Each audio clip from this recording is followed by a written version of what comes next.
Mia, Hi, Ben. what's going on? What's going Hey, on? it's finally here. It's the week of the 2020 NFL Draft. My hair's a little shorter than it was last week, so we're feeling good. We're feeling good. Let's get down to it, though. Because there's less events for all these NFL scouts to go to, there's less pro days for them to all view. There's not a consensus sport outside of maybe the top 10, top 15. So you're going to see guys that you may not expect to go higher in the draft and go lower in the draft.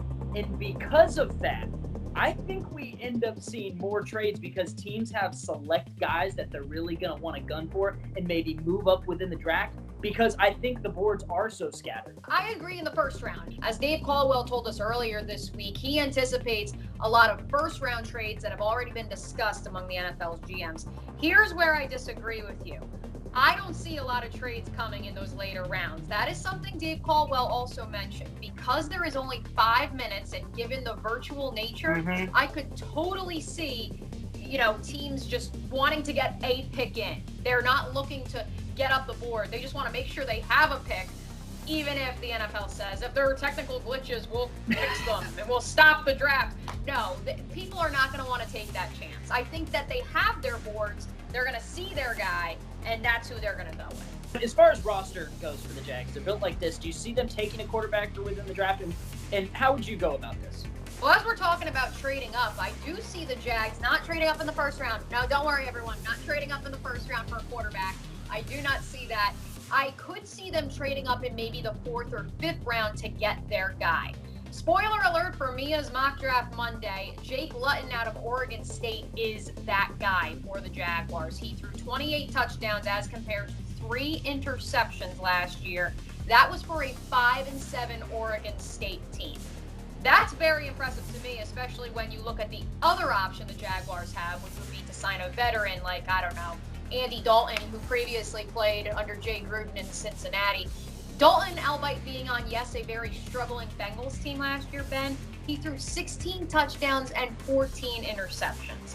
I could see them, if Clutton is there, they go with the young guy. If they can't get him, they have a lot of other holes to address. They're not going to expend all their picks just for a backup quarterback.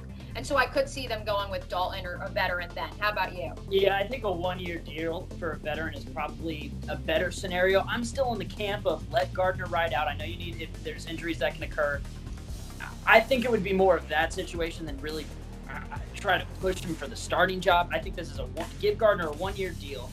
Let him ride it out. If he stays healthy, then we'll know if he is the quarterback of the future. And if not, like we've talked about before, Trevor Lawrence, Justin Fields, right. 2020. So do you think veteran then, or do you think get a young guy? I think veteran. I think, like you said, I'm not going to – I think if they have 1 or 2 guys that could, if they're there in rounds 4 or 5, that they will take. But if not, if it's Lutton, I don't think it's a stressful thing for them if they're not there. Oh, we've got to press to get a quarterback because there's a market. Jameis Winston, Cam Newton, Andy Dalton. Don't mention that to Leonard Fournette. Speaking of offense, Ben, in the 2020 NFL Draft, what needs more attention if you're the Jacksonville Jaguars? Their offense or their defense? I actually kind of think the offense. I know. I actually think the offense needs attention because you spend so much in free agency on the defensive side of the ball, building depth there. They only signed 1 guy on the offensive side of the ball in free agency. And if you really are investing in Gardner Minshew, you got to make sure you're giving him the pieces to have success potentially here in the 2020 season. And if it doesn't work out, then Trevor Lawrence or Justin Fields already have plenty of weapons waiting at the ready. It would be very interesting to see how Caldwell and Marrone think and view really the health of the offensive line last year and the kind of status of it, because Jawan Taylor, I think, is still getting better as the year has gone, and I'm not necessarily sure Cam Robinson was all there last year. With that said, I think they got to focus on stopping the run, which leads us to our next point, and I believe Derek Brown is the must-to, got to have. Don't overthink it. Don't look at his 3-cone and his combine. Got to take him if he gets there past Carolina and falls to the Jags. Here's my thing, Ben. Would you trade up with the Panthers if Derek Brown is there at 7? I also really like Javon Kinlaw. And I don't think both of those guys are going to go before number 9. So I maybe even trade back to get Kinlaw if Brown goes. I don't think. So what you're saying is, if Derek Brown is there at 7, you're not going to necessarily trade up because if my guy is there at 7, and if you want him, you're going to have to trade up. Who you got for me, Mia? Who you got? Jeff Okudah of Ohio State. That's a good one. I do think the Detroit Lions are considering him. I mean, imagine a Jalen Ramsey with less drama. That's basically what you're dealing with. I mean, the guy had 3 interceptions, 9 passes defended, 35 tackles, 2 forced fumbles. That was all just in. Now, how do you feel about? Would you try to get a DT at 9 and then maybe trade up to get CJ Henderson? How do you feel about that? Or are you way higher on Okudah than way you higher would be? On Okudah. Yeah. Way higher on Okudah. And I think that if he is there at 7, you absolutely will have to trade up for him, and I am comfortable with that. That's where I disagree. I don't think the Jags trade up for Derek Brown. I think they then say, okay, we can get Javon Kinlaw. We're okay with that. Now, as far as underrated players, what I've thought, I wouldn't necessarily think he's going to be underrated or overlooked, but I really love Cam Akers. I love what FSU has. The Gator loves the Knoll? I really love what FSU has produced at the running back position. You look at Freeman, Cook. I love the had FSU not had Akers this year, they probably wouldn't have been in a bowl game.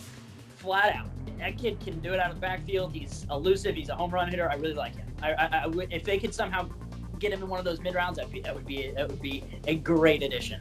Well, we know that they said that they are looking at the running back position and adding different facets to it this year. My pick, actually, for that mid-round guy that you can't pass up on, how about Jonathan Grenard out of the University of Florida by way of Louisville as well? I think edge rusher needs to be addressed, Ben, before day 2 is done. At this point, Yannick Ngakoue is out of the picture. Josh Allen needs a running mate. What's great about Grenard is not only could he fill the hole left by Ngakoue, he also could play the big end that Calais Campbell was previously playing. Obviously, he is not as big of an end as Calais Campbell, but he's a guy that can give you that pressure on the edge while also sliding inside to give inside pressure. I mean, the dude had 15.5 tackles for loss, 9 sacks. He only played 12 games, and he was injured for most of it. That is the type of guy that this Jaguars team needs, and he's a leader and no drama. That's what we keep hearing. I still think that I do think that they end up trading Yannick Ngakoue, but if they don't, you really think he's going to sit out and leave $18 million on the table? I don't think so, Mia. Hey, Ben, the new CBA means that he will not be penalized if he chooses to sit out. So he would basically just be sitting on the $4 or $5 million he has made over the last 4 years. That's a lot of more cash. money than I've ever seen in my life. I don't know about you. That's still a lot of cash to be leaving out there, Mia. The NFL Draft of 2020 does get underway Thursday night right here on ABC 25. You can check out our preview show beginning at 7 p.m. again right here on ABC 25. Ben, I'll see you at the draft. Can't wait.